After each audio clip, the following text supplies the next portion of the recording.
Welcome to Blank Tape. I'm Kurt. And I'm Manson, and this is Volume 2, Track 21. Snape kills Dumbledore. Recorded on Thursday, August 1st, 2019. Put on your headphones and let's jam.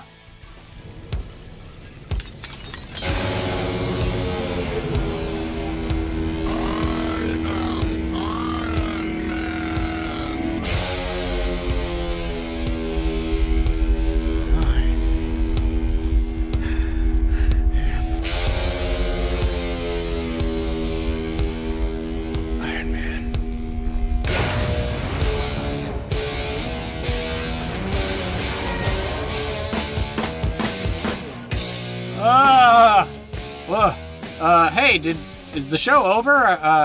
Kurt, where you been? I've been trying to get a hold of you for 2 months. We've been trying to start the podcast again. Where have you been? On vacation? Yeah, I guess. In the quantum realm. Yep, in the quantum realm. It was what was a couple minutes must have been 2 months out here in the real world. Yep, I am now 2 months older. Oh boy, so many things. Anyway, thank you for bearing with us through that shtick. If you couldn't tell, we got saved by Iron Man, so we're all good here. Yes. No. Well, how have you been, man? Been good. It's been summer has gone by quickly, and my wife is now doing summer orchestra camp again. So school's about to start. So it's flown by. Yeah. Seems like just yesterday I was sitting on the floor of this room with painter's tape all over the walls and stuff, and now it's painted and somewhat more set up. Is it all white walls or something? We went with a little, kind of a light blue gray color. It's the same color we used in the bathroom upstairs, and we had some extra, and we were like, well, let's just make some nice color down here, so we went ahead and did it down here too. But yeah, It's nice. Sweet. Still haven't seen it yet, but we'll rectify that sometime in the future.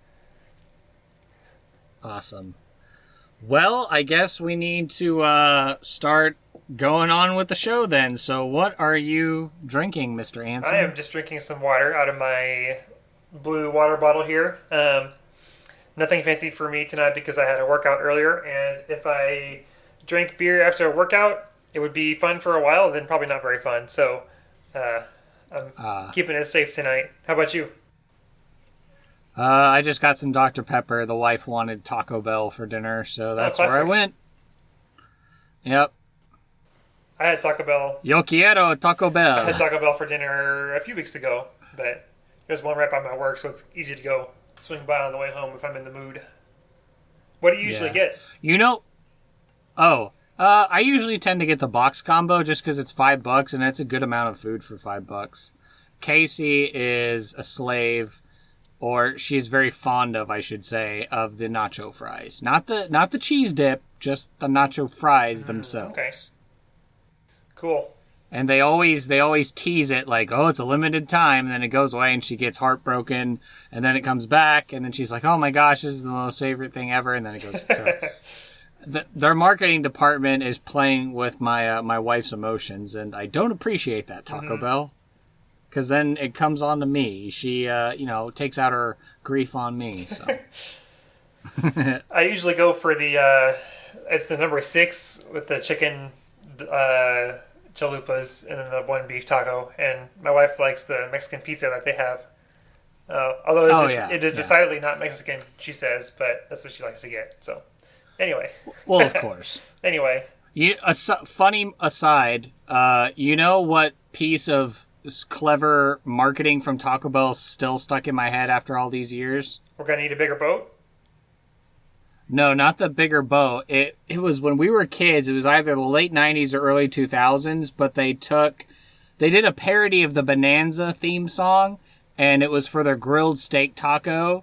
And it's just like, I'm just a guy and a horse and a dude and I'm hungry. And, it's the same melody as the Bonanza theme song, but it's just like, it's so catchy and it just is a little earworm that just lives in my brain where I should have more important information about like bonds and stocks and equities and all that stuff. And it's like, nope, I'm just a guy just doing and I'm hungry. And that's what I have to live with. I don't think I've seen that commercial. I will post a link in the show notes so that way you can see this glorious commercial. Excellent. Yeah. Okay. Well, let's see. We didn't have any Patreon homework over the break because my parents, shout out to mom and dad, contributing hard at the $5 a month level, decided to give us a break in honor of our little mid-season break. So that was kind of nice. We didn't have to worry about any Patreon homework. I still have to catch up on those movies that I was supposed to watch. I know we did an episode discussing those homework things, but I'm still going to try to finish the movies, at least the first one. Okay. But, yeah, then we have some more regular homework here, too. I was supposed to watch Trading Places and Breakfast Club. Yeah? I have not done that yet, because I'm trying to clear out the Patreon queue first. So, I see. Ever the good student, I am still a little behind on that homework. How about you? Well, I mean, no, I haven't actually downloaded the Unwrap app. I had intentions of doing it, but no, we're just bad. We're like, this is like high school all over again. No, if this were high school all over again, you would still be jumping up in chemistry class and explaining the concepts when our teacher was not making any sense. I think we just have senioritis constantly is what the issue is. Yeah, that's probably more like it. And I think, what was it, Meredith, because she's a teacher now, I think she posted something on Facebook about, like, what was your favorite memory in school? And I commented, and I was like, oh, yeah, that one time Anson hopped up in chemistry class, because all of us were dumbfounded as to what she was explaining. She left the room to go do something, and then you, like a man of action, jumped up and you were like, guys, it's this simple. And you, like, went to the overhead projector and, like, explained it, and then everyone was like, oh my gosh, that's so easy. Why didn't you just say it like that? I wish I could remember what the topic was. Was it stoichiometry or was it something else? Oh gosh, I don't even remember what that is anymore. I remember stoichiometry was like the math involved with volumes and stuff like that. Come at us, chemistry majors and chemistry people. We'll hear about it if it's the wrong thing. Yep. We'll have a link to a stoichiometry Wikipedia article anyway in the notes. So. Mm-hmm. Let me pause really quick while we're at a stopping point. I got to make sure the dogs are okay. They keep ringing the bell to go outside. Not unlike a certain Chihuahua who would ring the bell at Taco Bell. Yes, exactly. Squirrel! Anyway, what were we talking about? Or are we going on to the next thing where we're trying to figure out corrections? Corrections. The only thing I could think of listening to that episode back as we gaggled and Googled and, just about fangirled over Endgame was that I said Iron Man shield and I meant Captain America shield. But hopefully you should know that by now. We did a lot of talking that mid-season finale episode. Yeah, we had a lot of ground to cover, for sure. Indeed. And, that was all the corrections I could find. Did you have anything of note? Nothing of note on my end. All right, and so now is the time where we go into news tidbit of the week. Good evening. I'm Ron Burgundy, and this is what's happening in your world tonight. So, do you want me to start?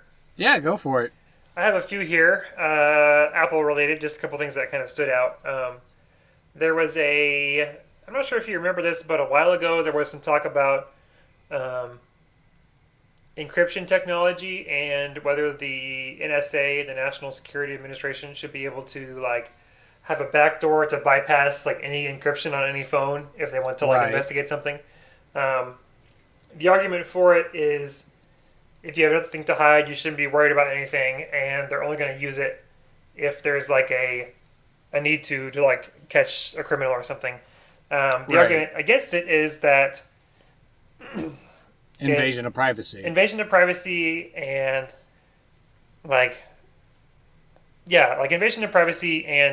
that kind of thing. Backdoors, technology always has a way of getting into the wrong hands because it's not a physical thing that has to be smuggled. All you have to do is steal it off of a server, or someone has to copy it to a floppy disk and just walk it out of the building or something. So it's I personally come down on the side that I think it's a bad idea to build in backdoors because they can and will be exploited like that. And so what we have here in my first news bit of the week is a story item from late May 2019, just a few months ago before our break. saying that there was indeed a backdoor tool from the NSA called Eternal Blue that has caused lots of damage worldwide. The city of Baltimore itself was hit by it, and they had a lot of trouble with their internet systems. I'm scanning this news article to remind myself of what it said, but there's a screenshot here of the city of Baltimore website saying that they're currently unable to send or receive email because because all their systems are down because this thing was used by attackers against their systems and stuff. So it was just a matter of time before something like this happened. I think, and I would say it goes to show why I believe that we shouldn't have encryption backdoors, and that encryption is an important part of keeping things secure. Indeed. So there's that news, and the other little bit of news is a little closer to home. There's an Apple store here in Highland Village. I say here as in Houston. There's an area of Houston called Highland Village. And apparently about a month ago or so, I'm not really sure on the exact date, but this happened for the second time. The store is, Apple stores are famous because they have lots of glass and stuff, like big glass windows and everything. Right. And what happened is somebody drove a truck into the back glass doors and windows, when the store was closed, stole a bunch of Beats headphones and ran off. And this happened twice. The second time was a few months ago, or a few weeks ago, whatever. So that's kind of crazy. And then the other news, on a happier note, the store is being closed. I think today my wife said she drove by and said it was closed, but they're doing some remodeling. Apparently it's one of the flagship stores in Texas or something, and so they're remodeling it to make it a little fancier and maybe move some stuff around. And so we'll maybe put up some cement poles in front of the store so people can't just drive up into the glass and smash through it. Yeah, they should get on that too. So yeah, those are my only little news tidbits that stood out to me as being things I wanted to mention here. I have some other kind of follow-up thing, mini topic things for later, but that's kind of more personal stuff we can get into. Sure. But, yeah. What's your news items here? I see you got 5 all lined up and ready to go. Yep, I do, because like I said, I should limit myself to 5, or else we'll be here all night just talking about news tidbit of the week, and that's not the entire purpose of the show. So, first item is that the Walking Dead comic book actually came to an end, last month or so, with issue number 193, and I watched the show on AMC, certainly, but then once I got rid of my cable from my transition from San Angelo to Dallas, I just kind of sloughed off. And, I haven't really caught up on my on it through Netflix or anything like that. But, the comics obviously is where, the source material is. So that finally came to an end. Kirkman, the author of the comic, said this idea came up, and so he knew how he wanted to plan it out. And I went to the Walking Dead wiki and I read the synopsis of the comic, and I was like, okay, yeah, from what I understand, even though I don't know all the finer details, but it makes sense. It was actually a good ending. So Kirkman talked about how he originally wanted a much darker ending originally, and it was just kind of like a pessimistic sort of ending. And he was like, no, this thing that I ended up doing in issue 193 kind of ends up being a better resolution. So if you're interested, go to your local comic book store, go pick it up, or just read the wiki like I did to kind of cheat. Does the TV show follow the comics at all, or are they totally separate, or how does that work? The way I would describe it is they're parallel, and then at some point it just kind of it does a divergence, and then the TV show kind of becomes its own thing because certain characters are dead that should still be alive. Some alive characters should be dead. Some characters' roles and story beats changed, and okay, yeah. So the TV show, The Fear of the Walking Dead, those are completely separate, inspired by the Walking Dead comics, I should say. Whereas the Telltale games are pretty close along with it. And then I guess there's rumors that the reason why Andrew Lincoln left the show as Rick Grimes is so they could do Walking Dead movies or something. So. Okay. Interesting. Yeah. Right. So, There's that. Lots of protesting going on in Hong Kong. I've just noticed it on the TVs at work and passing. And, of course, China has always had interesting tactics, we'll say politely, because I looked at the metrics and we do have some Chinese listeners. So in the event, so they don't get in trouble. But yeah, there's been protests going on in Hong Kong because, they used to be a colonial edition of the British Empire. And then when we were, the year 2000, they went back to China. And so, Hong Kong is used to being more democratic and more westernized than, say, like the rest of mainland China. So there's been a lot going on. So interesting. I heard there was also some protests in Russia about protesting the unfair elections and stuff, and they detained like over 1,000 people, which is pretty crazy. Yep. Yeah, I heard some opponent. Another thing from the news, but like some opposition person against Putin was like poisoned or something, or was in jail, and then he got out. So yeah, I don't know what's going on in Russia. So sorry to our few Russian listeners, I'm guessing. But let's see, other news. There was a cool thing that came out that I know I shared on the Blank Tape Twitter page, but I guess there's a Bluetooth Walkman cassette player that you can get now. So all those old cassette tapes that you've been holding on to, now you can officially put them on a Bluetooth capable Walkman player. So you can like have your little earbuds in and be jamming out like Star-Lord in Guardians of the Galaxy. Make your own old school mixtapes on cassette tapes. But wireless headphones, though.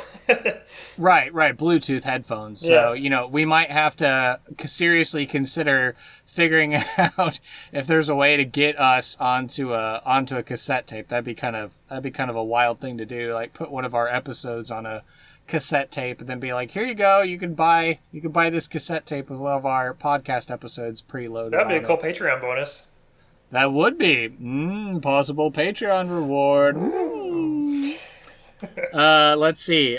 The most shocking news. Oh, yeah. That is Rock, Texas, is that Whataburger's majority stakeholder, the family that owned and operated and founded Whataburger, sold the majority of their shares to the same Chicago investment bank that owns the majority shares of Dr. Pepper. So there's been a lot of heated debate on this here in the great state of Texas as to what this means for the future of Whataburger. I mean, I still love the food. I still support them. But I know I've already seen on the internet some very, very cocky Chicagoans that are all making boastful claims about Chicago being the best thing about Whataburger and stuff. So that's kind of making me a little angry. So I think the Windy City needs to stop blowing hot air. Is all I need to say. Yeah, that's funny. I was joking earlier that they have to take the signs off of their windows that say family owned because they're not family owned anymore, I guess. Yeah, that's what Michael was saying too. We went to go grab some Whataburger after a Knights of Columbus meeting to actually start planning out our workout schedule. So that was kind of funny. Interesting. Oh yeah, that's a recent That'll development. Be a mini topic. I'm going to put it in the notes right now. Okay.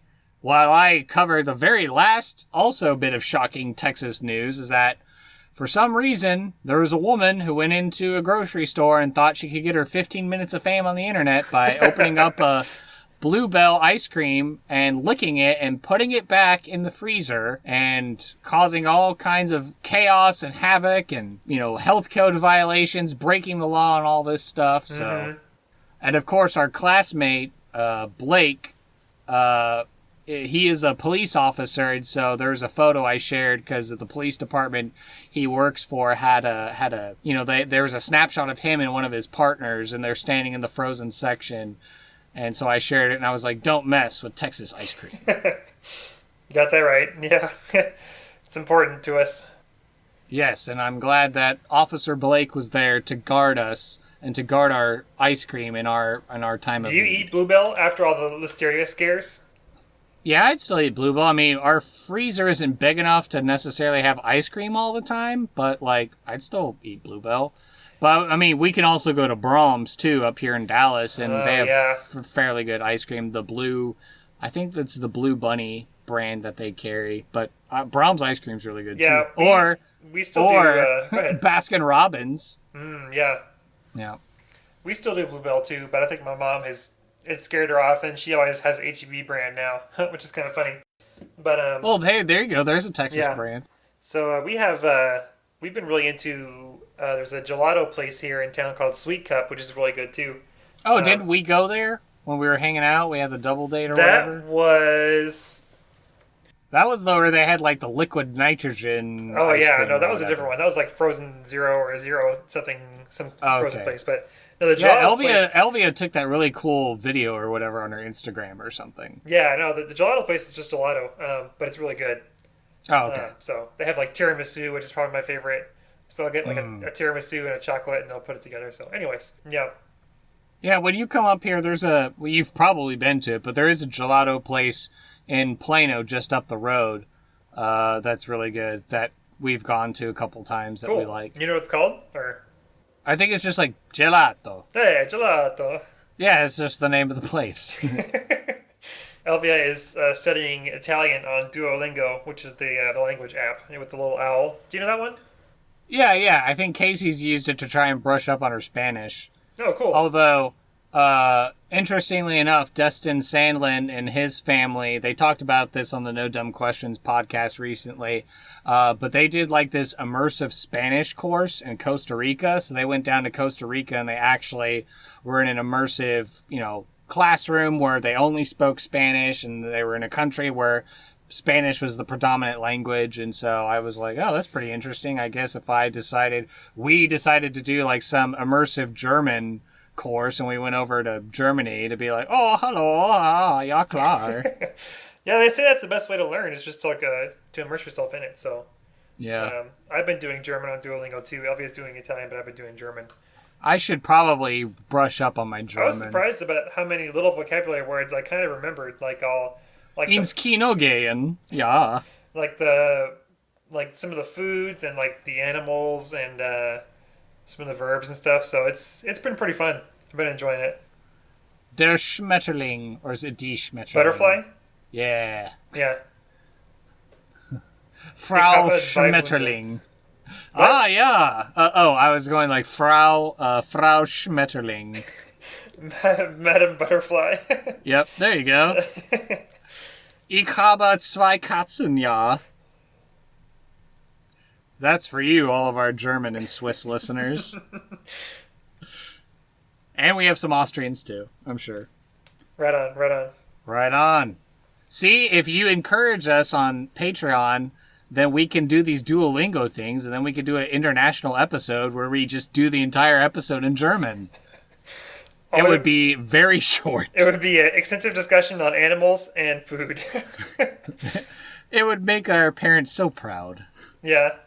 Yeah. You know what I found out about my grandfather is he used to be, back in the day, he was a UIL German judge for like the local high schools and stuff because he spoke German. So that's pretty cool. I didn't know that about him.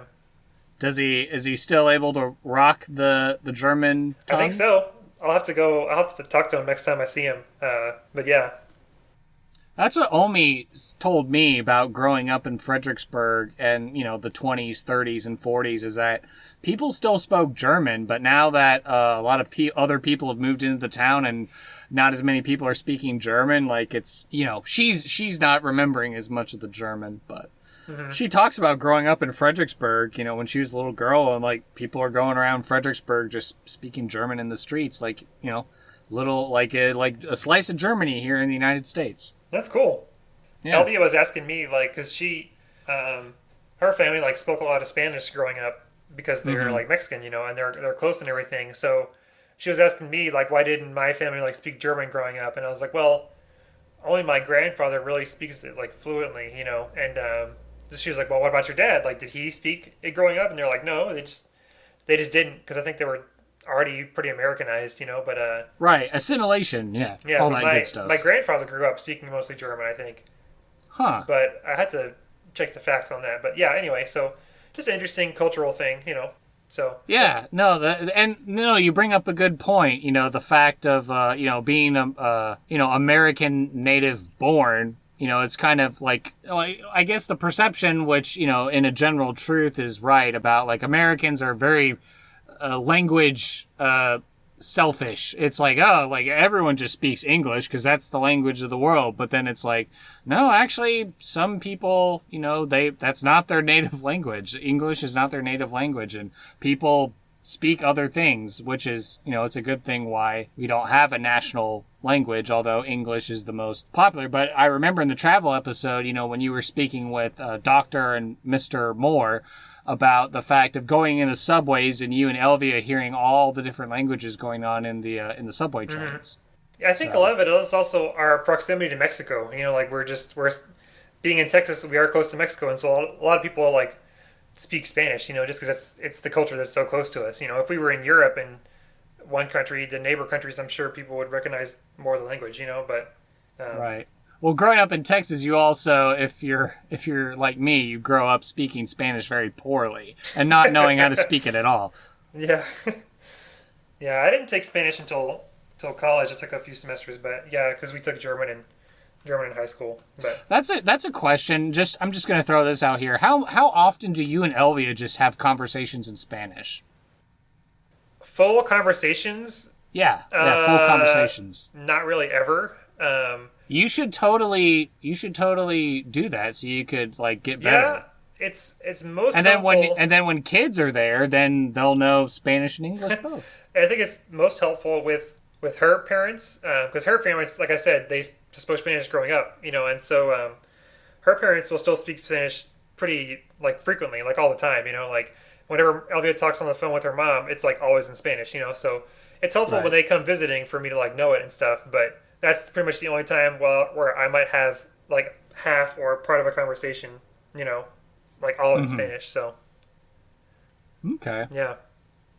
Yeah, I mean, I'm just in an English all-speaking family, although, I get, my in-laws, they're from the country, so, I get a little bit of brush of the country, the East Texas country in my, a little twang. A little twang, a little vernacular, but they're not, you've obviously you were there at the wedding, they're, I am not characterizing my in-laws as redneck hicks. They are not. They are lovely people. I love them to death. And, yeah, no, they're great. Cool. So we had a mini topic about culture and language, I guess. Hey, yeah, we did it before. We went off on a whole tangent about English people being able to speak in Southern accents so easy. Mm-hmm. Yeah, that was like last year we talked about that. Remember, I think it was on the summer where we just went on a myriad of topics or whatever. I don't really remember that. Was it about? I don't remember. I have to check the tapes. But anyway. Yep. You can check the tapes. Cool. Comment now, listener, if you know which episode we are talking about. Yeah, we'll get some follow up about that one. Yeah.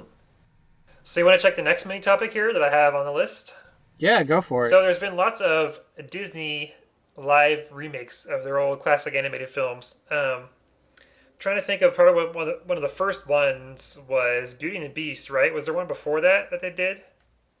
That's Jungle Book certainly is what got a lot of people's attention. But yeah, certainly, Beauty and the Beast was an actual live action one with people, and then Jungle Book was the first one with like one human boy and then like predominantly CGI animals. Mm-hmm. So a couple ones that came out recently are the Aladdin remake and the Lion King remake. And Aladdin, of course, the animated version is so classic because, Robin Williams as the genie. Right. And an incredible performance that's like iconic, and then, iconic song, A Whole New World. Yeah. And so, like, seeing the previews for it, it's like, okay, well, Will Smith's going to be the genie, like, how can he ever live up to be Robin Williams, And right. I was like really skeptical at first, usually I'm like really skeptical when I see strange previews that I'm not like sure about, and then I read an interview, I think it was on Letterboxd actually. It was a Letterboxd interview of them talking to Will Smith about it. And he was saying like he knew that there was no way he could fill those shoes of Robin Williams. So he wanted to like take the character like in his own direction, So he wasn't like doing a Robin Williams impersonation the entire time. He was like being himself as the genie, Right. And it was cool because he was also talking about like how the music kind of came. He started with the music as his like initial perspective on it. You know, him being a rapper before being like an actor and stuff. Right. He was like, if we the Fresh Prince of Bel-Air. I mean, come on. Yeah, he was saying that if we like slow down, friend like me, just a hair, then it fits into like an old hip hop beat and hip hop. Hip tempo. Hippity hop to the hip hoppity hip and don't stop. So he was talking about how that inspired him to like to have his own take on it and everything. I was like, well, this could be pretty good. And so then Elvia and I went and saw it, and I have to say that I really, really enjoyed it very, very much. And I think I'm tempted to say that it is better than the original, which is very hot dramatic. Take, I know. Hot take, especially because my parents used to tell me that I used to watch the cartoon Aladdin every day when I was a kid for a while. I got hooked on it.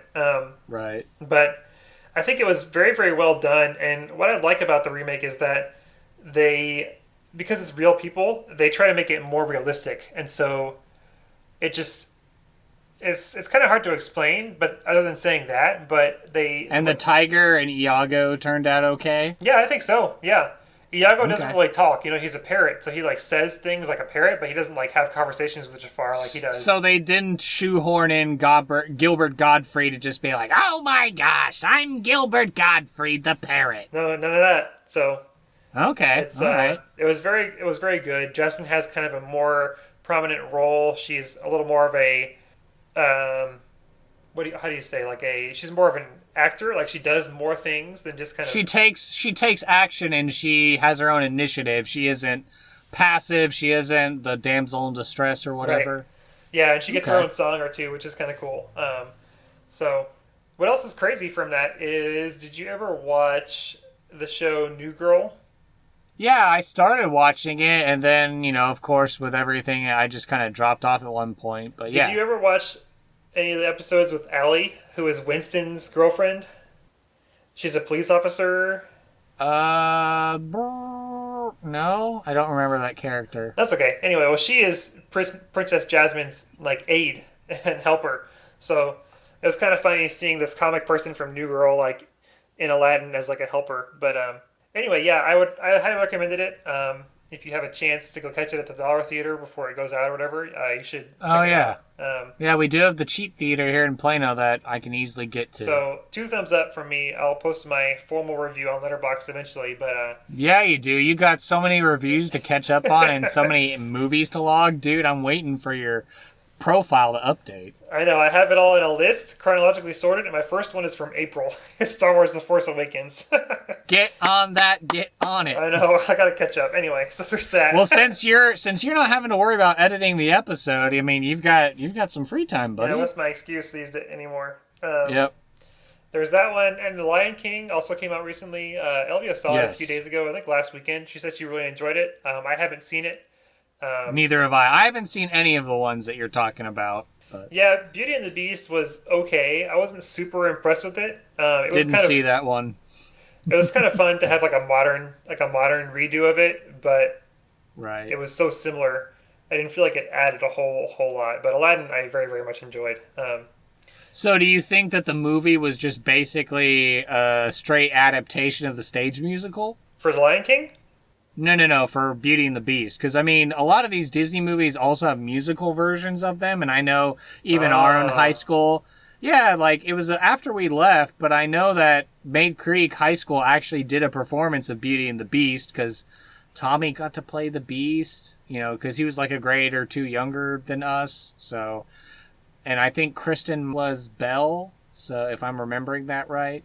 So she was like a grade younger than us, but... So, I mean, at least I know our school did it at some point.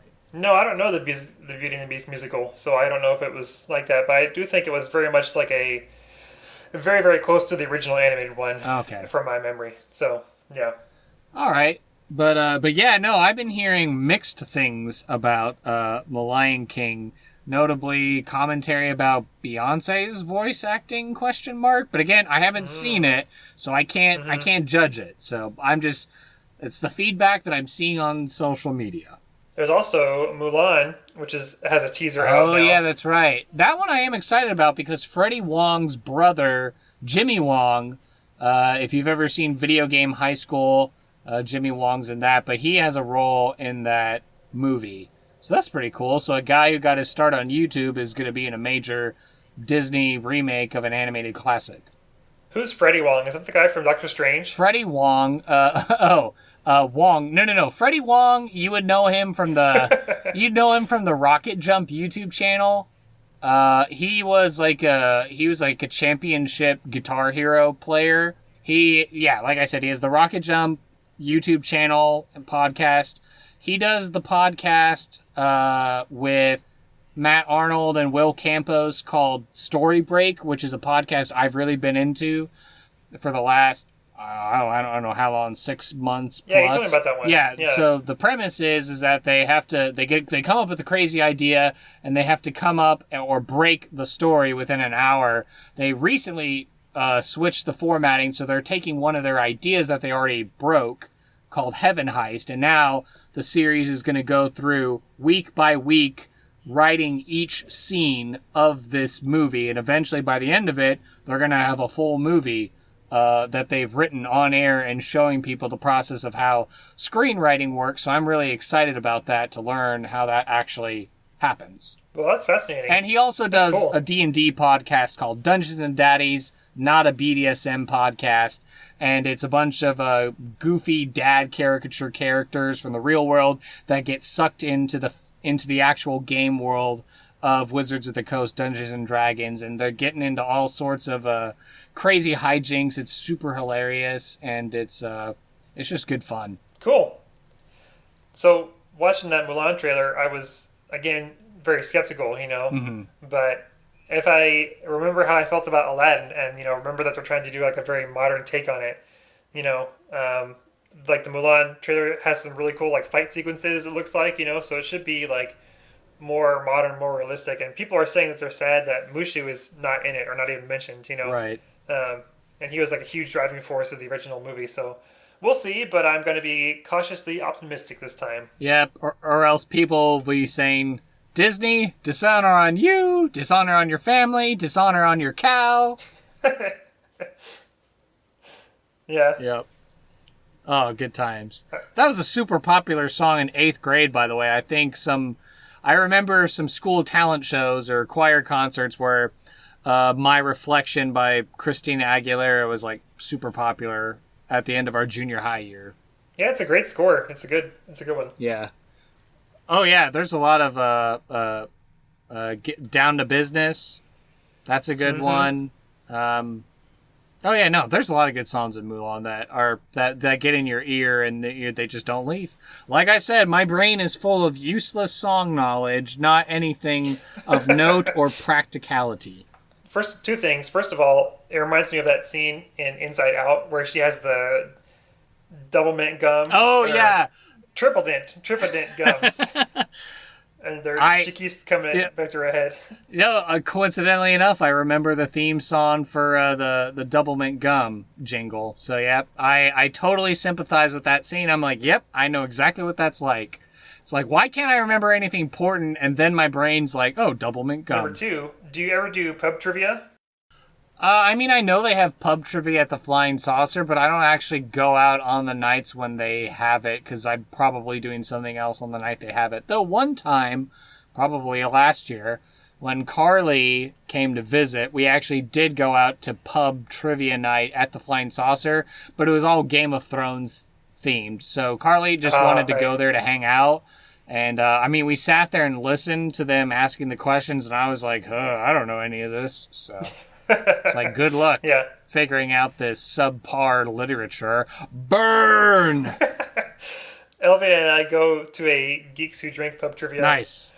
And so if you're in town when it's going down, we should go to it. Your song and music knowledge would be a incredible asset to the team. I am happy to do that. We'll find some time. I've got PTO stored up, that I'm trying to parcel out. So if you're just like, hey, come down to Houston, I'll be like, all right, done. Let me put in my PTO. Oh, whatever it works out. If you're down here for a holiday or something, whatever, however it works out. Right. Okay. I'm running low on PTO because I'm saving it all for a trip. We're taking over Thanksgiving. Oh, where are you going? Well, it's we got married in November. Right. So it's convenient for us because she gets a full week off as a teacher for Thanksgiving. And I get, like Thursday and Friday off by default every year. So I only have to use 3 extra days to complete, my Thanksgiving week off.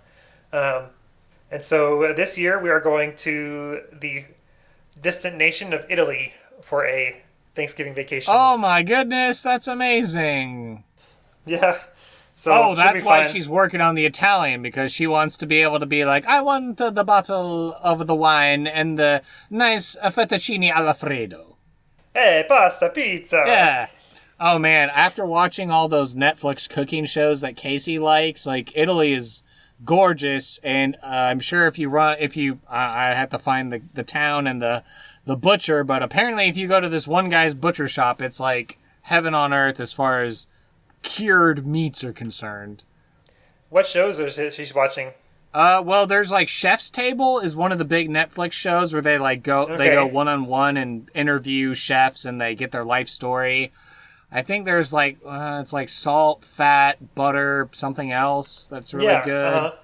Yeah, I mean, there's just a couple of shows like that. I think it's Chef's Table is the one where they like go into detail. Oh, and then Feed Phil, Feed Hungry Phil or Feed Phil. That's another good show where he's like a comedian writer, but he goes around the world and, he tries food and eats it. And obviously because of the Netflix connections with some of these chefs and stuff like that, they're able to easily, hook them up together to go to this bakery or you'll go to this butcher shop and hang out and learn some stuff. Cool. Elvia and I got really into Anthony Bourdain's shows. Oh, yeah, yeah. And then I also like the Great British Baking Show. It's probably one of my favorite cooking shows. You know that one at all? Yeah, I think I watched maybe like a Christmas episode special on Netflix, but otherwise, yeah, it's not like I watch cooking shows, really. That's not my thing. Like, food is food to me. Like, I mean, I know good food, I know what I like, but it's not like I'm going to be like, there's a really funny scene, if you haven't seen it yet, the Netflix movie, Always Be My Maybe, with Randall Park and Ali Wong. There's a scene... Elvia watched it, but I didn't see it. Okay, well, there's a scene because Ali Wong's character is suddenly dating Keanu Reeves, and they go to, like, this highfalutin fancy restaurant, and they're like, we're going to make a dessert out of air and liquid nitrogen and just the faintest grains of sugar. And they're, like, going through all this really artsy-fartsy cuisine, and then, Randall Park's character is like, it's $1,000 for, for a piece of lettuce, and, stuff like that, so. Right on. Yep. But have fun in Italy. I look for that would be a fun travel episode for just the two of you to do. Yeah. Yeah. Record your experiences and journey. Are you going to go to the Vatican at all? You think? We certainly are. Well, you have to go say hi to Pope Francis for me until I get the chance to go. Yeah, we'll do. Nice. Yeah, good point. I wrote that down to make sure we'll do a little travel episode. Yeah. Should be good. Yeah, man. Well, let's see. Do we have any other mini topics or other general topics? I think we're kind of doing okay with just like, we're just kind of talking about whatever and catching up, considering it's been like 2 months since we've recorded. Yeah, I see there are 3 little more mini topics, and we can hit them. Okay. So next up is the Marvel movie Spider-Man: Far From Home. Do we have to insert the spoiler horn here? Because I know I got some flack from people because we didn't put a spoiler horn before we started talking about Captain Marvel, the one cruise episode. So he chose poorly. It's a trap. Groovy. Why don't you make like a tree and get out of here? That's it, man. Game over, man. It's game over. Yeah. So.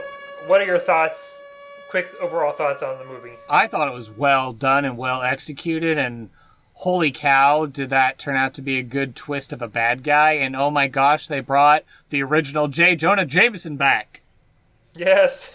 I was so glad to see him too. Yeah. I I really enjoyed it too. I had heard that Mysterio was like a bad guy, but I didn't know like how or why. Mm-hmm. So I was like totally open mind. I was like, what's going to happen? Whatever happens, happens. Kevin Smith was right. When I watched Kevin Smith's reaction to the Spider-Man Far From Home trailer that I linked to in the other episode, Kevin Smith was totally right. What did he say? That he was... Yeah, well, he talked about how Mysterio is all about manipulation and stuff like that, and changing the perception and all that stuff. And that was totally his whole team's game was,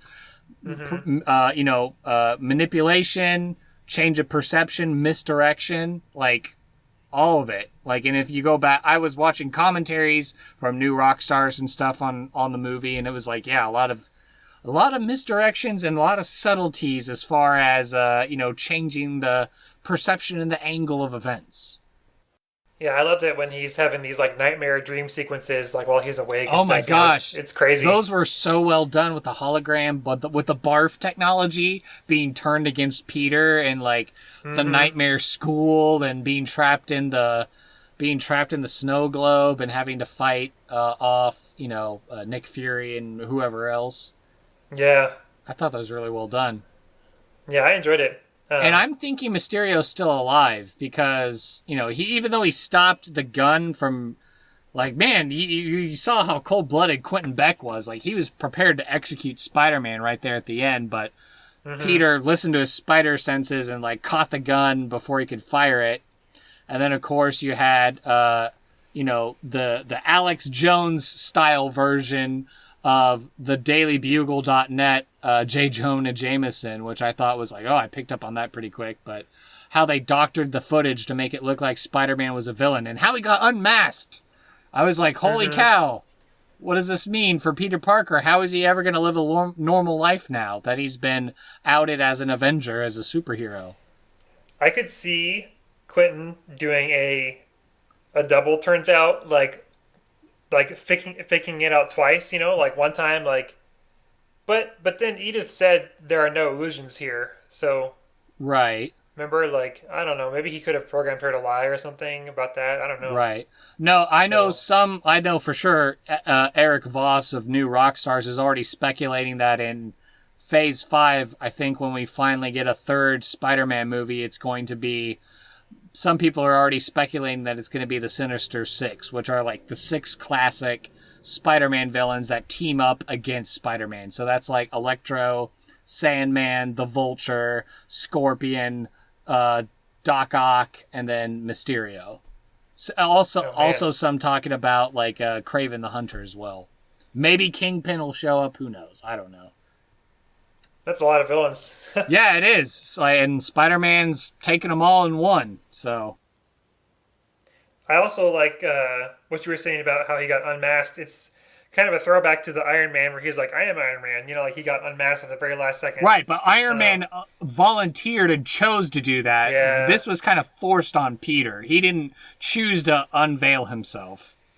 Yeah, that's crazy. We'll see what happens. Yeah, I know. So the next movie we've got coming down the pipeline, I think according to all the San Diego Comic-Con stuff was, we're going to get some of those Disney Plus shows, so I guess I got to go get that subscription service when it comes out. Oh, yeah. Mm-hmm. But what was it? What was going to be the next film? What's the next one up on the pipeline? Black Widow? Yes, thank you. Yes, the Black Widow movie. So we're finally getting that, so we'll see how that one turns out. I'm excited. Mm-hmm. And then Doctor Strange, and then something else. Oh, dude, that Doctor Strange title. Oh, I guess this is... Okay, we're done talking about Spider-Man, so... All right, spoiler over. Yeah, man, that's Spider-Man. Sorry, not Spider-Man. The Doctor Strange in the Multiverse of Madness. Holy cow, that's an awesome title. I love the first Doctor Strange, so I'm really looking forward to having more of his stuff. And it's supposed to be like gothic horror. So some people, again, I say some people, and it's just Eric Voss. I've been watching New Rockstars stuff. But he's thinking that's going to be the first spot maybe where we get a hint of Blade, because that was the big surprise of San Diego Comic-Con, was that Mahershala Ali, who played Cottonmouth on the Luke Cage Netflix show, comes out, and then Kevin Feige's like, oh, I see you brought your own hat. He puts it on.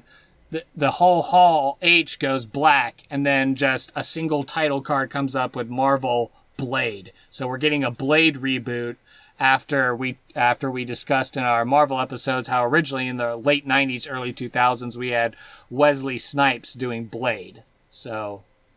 Okay. Who is the... You said Cottonmouth in what movie or what show? It's on the Netflix show Luke Cage as part of the Defenders. I think I know who that guy is. What's his name? Mahershala Ali. He's like an Academy Award winner because Oh yeah, that guy. He was in Moonlight. He was in he was in House of Cards. He was in Alita Battle Angel. I know that's where Casey recognized him from, and also Luke Cage. Okay, cool. Yeah, he's a good dude. Yeah, no, dude, he's a good choice for Blade. I was like, when I saw that happen in the YouTube clip I watched, I was like, oh my gosh, yes, he is a perfect reincarnation reboot for Wesley Snipes. So should I go back and watch the Blade movies before this next one comes out, or just let it be? I mean, you can do what you want. I mean, I think for the sake of nostalgia, they're fun to watch. But I mean, the new Blade we're gonna get is gonna somehow function and fit into the narrative of the MCU. Mm-hmm. So right on.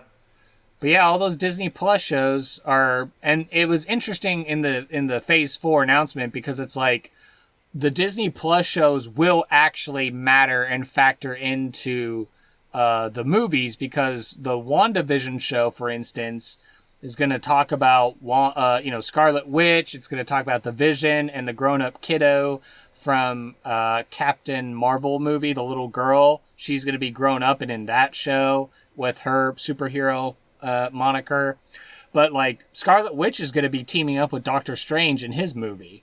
And cool. Yeah, so like the shows are going to directly tie into the movies now, which is good. And so I don't... Whoa, I'm checking Wikipedia. I didn't know about these. Falcon and Winter Soldier, WandaVision, Loki, What If, and Hawkeye? Yes. Hawkeye's getting his own show. Yeah, he's going to be training Kate Bishop. Which I know you talked about how you liked that comic arc, right?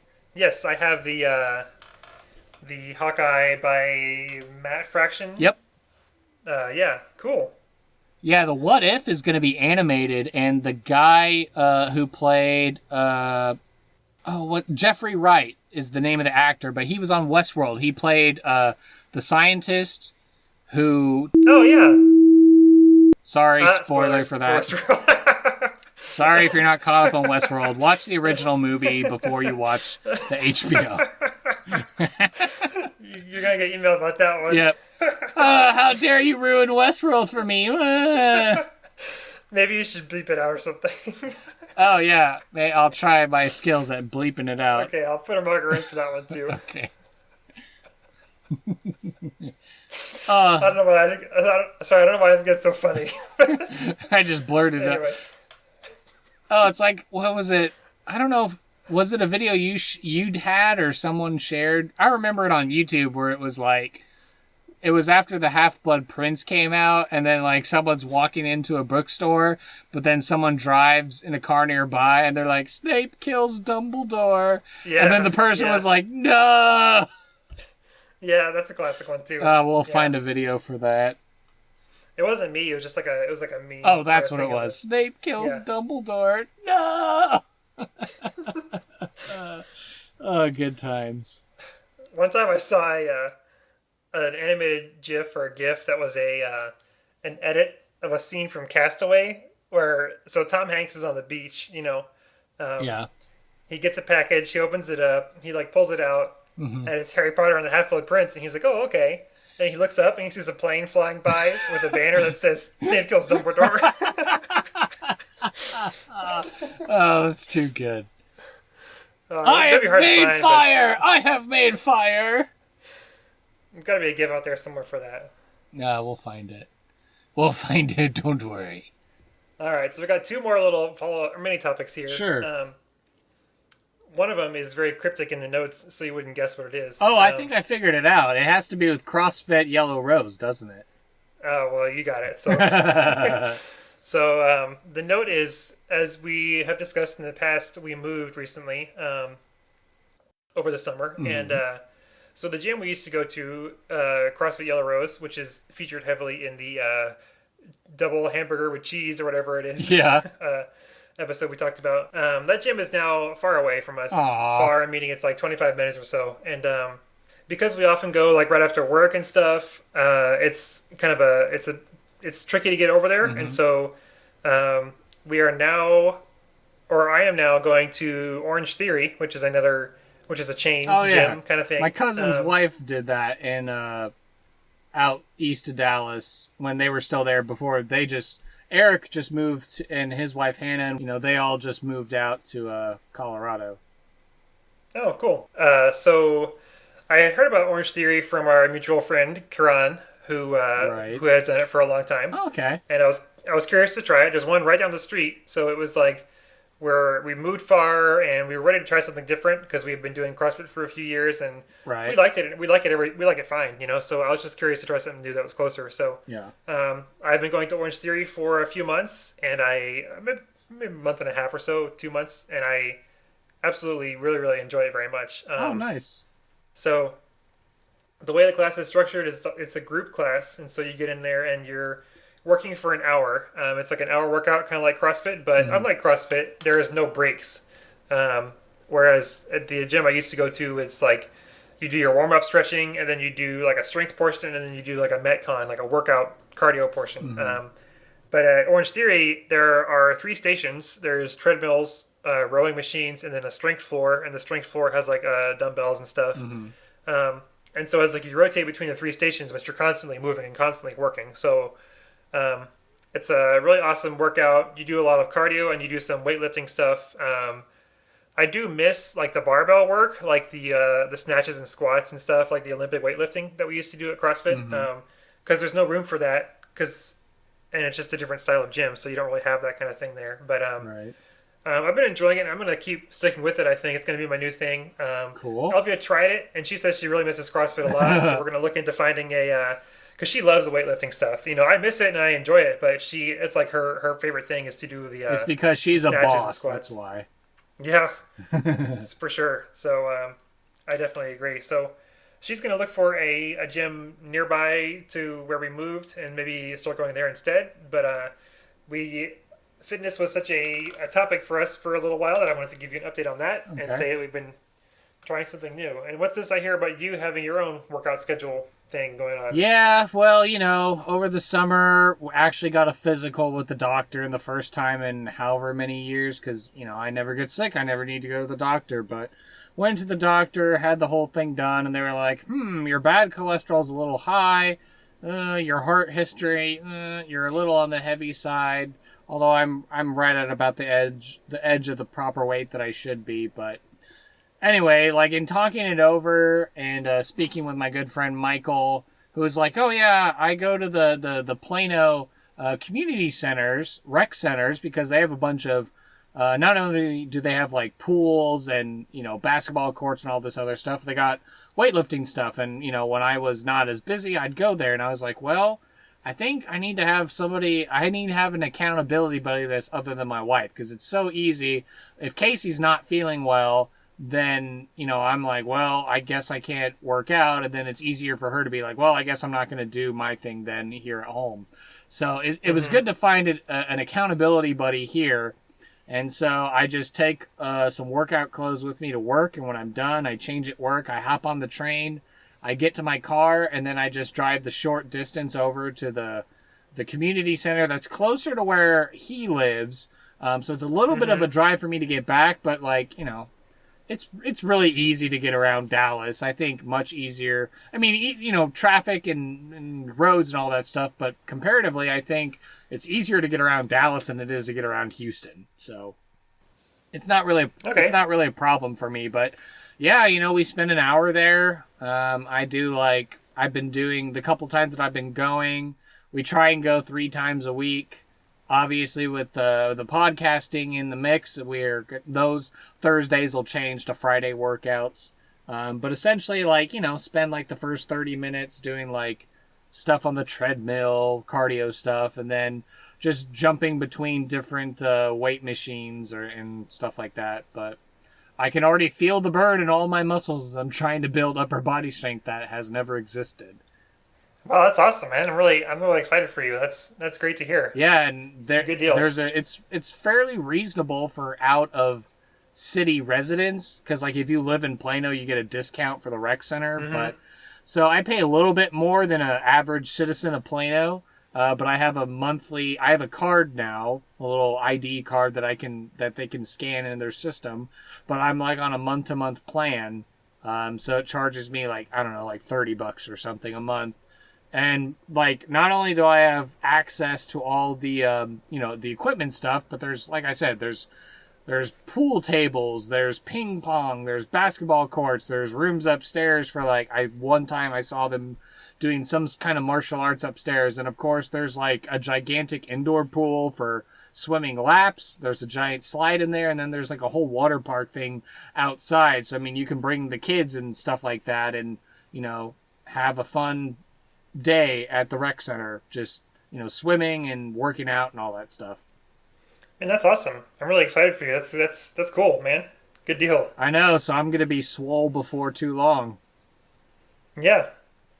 Consistency is the key. That's the only advice I really have. That's what everyone's been telling me. They're like, yeah, if you do it for a month, like you're 3 times a week or whatever, then like it'll become habit and it'll be easier for you to actually work out and be healthy. So I'll probably gain weight because I'm trying to do like less reps and I scale up the weights every time. So I'm trying to build strength because like I said, no upper body strength. And after I had that chest surgery before I went to college, I'm sure there was strength lost there as well. So I think the trick about the food stuff is, at least for me, everyone's brain and stuff is different. But for me, it's like, if I know I'm going to be running on a treadmill for half an hour, I don't want to eat like garbage that day, because I'm like, so it's not that I like change my food and that makes me a better workout. It's like I want to work out better. And so that makes me like think more consciously about what I'm eating, so it's like, sure. Hopefully that kind of effect might work for you too.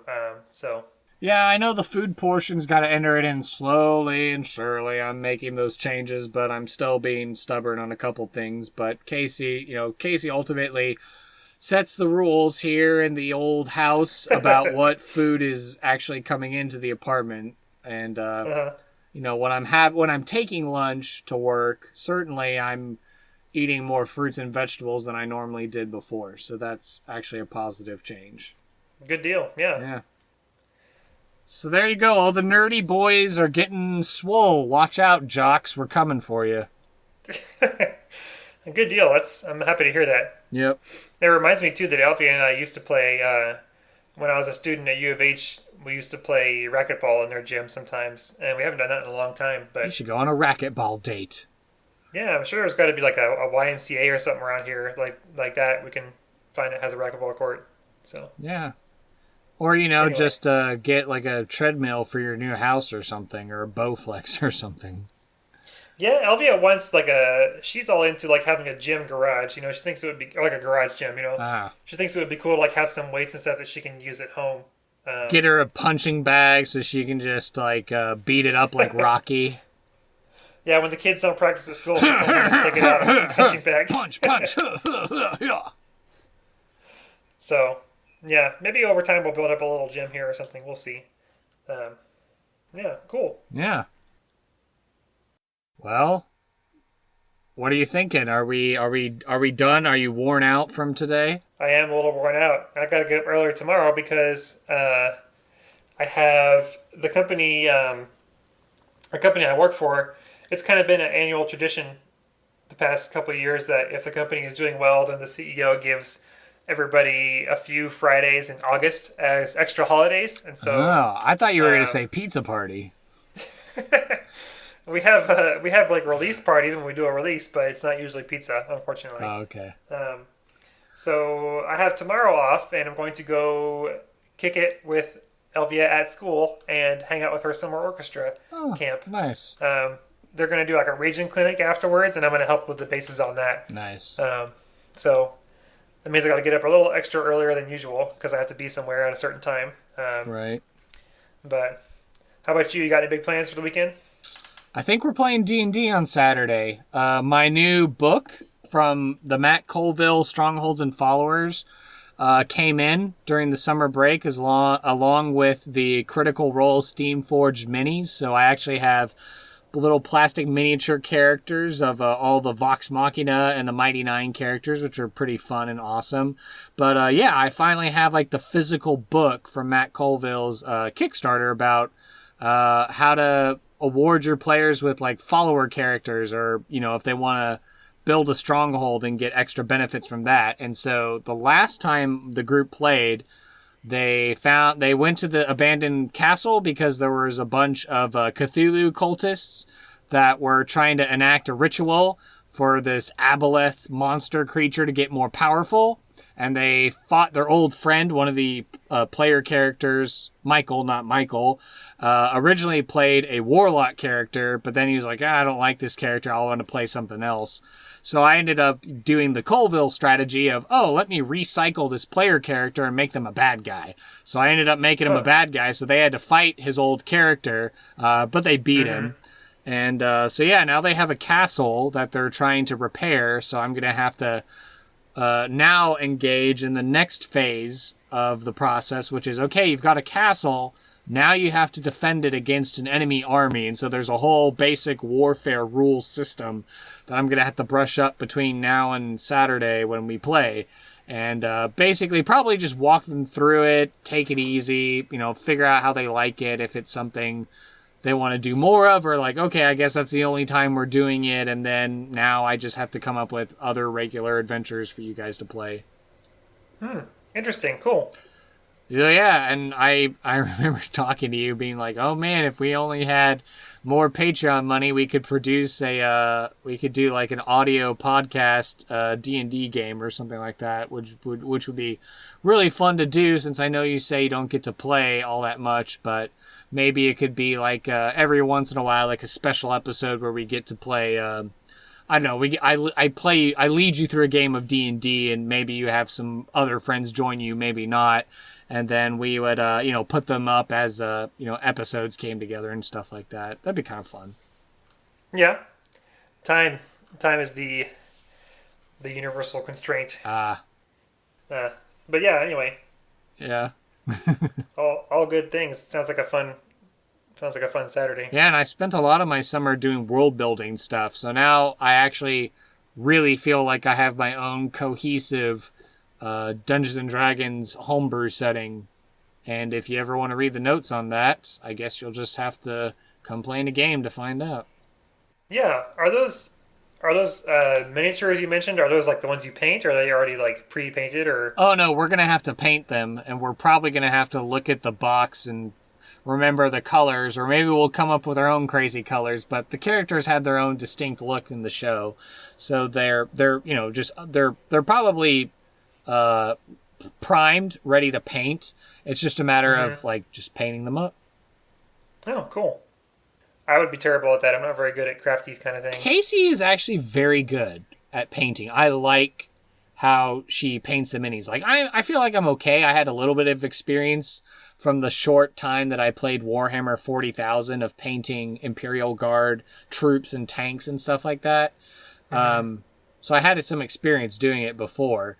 But like Casey must have watched, there was a show that came out on Geek and Sundry Twitch network called Painters Guild, and Will Fidel, famous from Boy Meets World, hosted that show, and he would talk to other miniature painters and artisans and stuff. And so he the premise of the show is, let's learn how to paint miniatures more awesomely and learn some new techniques. So maybe she watched that show and maybe she read up on some stuff, but like she painted the Shambling Mound monster, and it looks really cool because she put like blood around the mouth. So it looks like it looks pretty terrifying because it's got mushrooms growing out of its head, but then it's got like a bloody mouth because it just ate someone to death or something. Oh man. And she put some blood on the orc sword, and so it looked like he just killed someone. So she's like advanced, and I'm just kind of like mediocre when it comes to it. Oh. But that's okay. I'm sure with time and practice we'll have awesome looking minis, so whenever you come to playing in an adventure, you'll have someone to choose. Yeah, look forward to it. Yeah. Instead of just little circular tokens. Exactly, yeah. So you actually have something you can physically hold in your hand and look at. Mm-hmm. Which is the idea. Cool. It sounds good. All right, well, I guess now is the time in the show where we do the ending spiel. Be sure to check out our website, www.blanktape.show, for all of our episode tracks, past, present, and future, links to all the topics we discussed, or to send us an email. To stay up to date with the podcast, you can follow our Facebook fan page and group, and you can follow our Twitter page by searching for @BlankTapeShow for both Twitter and Facebook. You can listen and share the podcast via YouTube by searching for Blank Tape Show Podcast, organized into volume playlists for your consideration. You can find the podcast through Overcast and Apple Podcasts, or go to our website and save our RSS feed directly to the podcast app of your choice. If you would like to contribute to the Blank Generation, becoming a $1, $3, or $5 a month patron on our Patreon page by going to patreon.com/blanktapeshow. Cool. Welcome back from summer. That was a good one. And I guess we'll talk next time. Yes, we will. And until then, peace.